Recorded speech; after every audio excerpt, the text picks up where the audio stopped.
Лауреат и победители многих всероссийских, а также республиканских конкурсов и фестивалей песенного творчества, виртуоз-баянист Алексей Яковлев в исполнении автора Абагабыт Аллаха.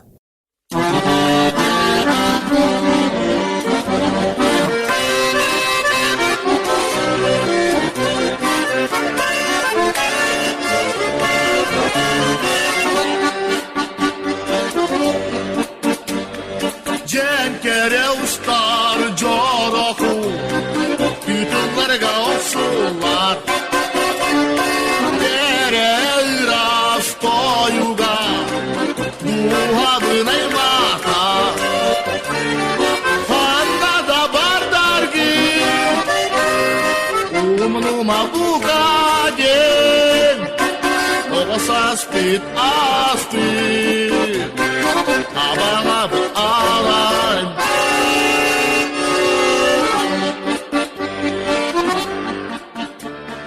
Harasıkta gidilim Görünüm sibenle Eğer çap gül süte Sayılı git olarda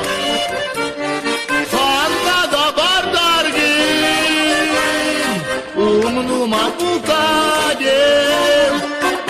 Oğasa spit aspit Abana ağlarım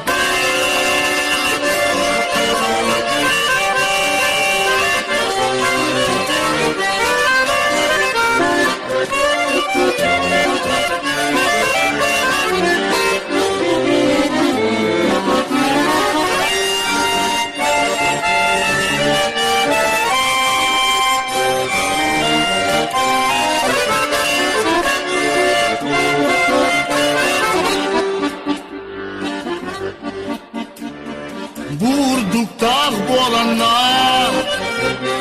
Argıya gaymin kamem Köregeyim üretim Dolguya ministem Hanna da bardargin Umnuma bukagen Oğsa aspit aspit Abana ağlarım Hanna da bardargin Umnuma bukagen Oğsa aspit aspit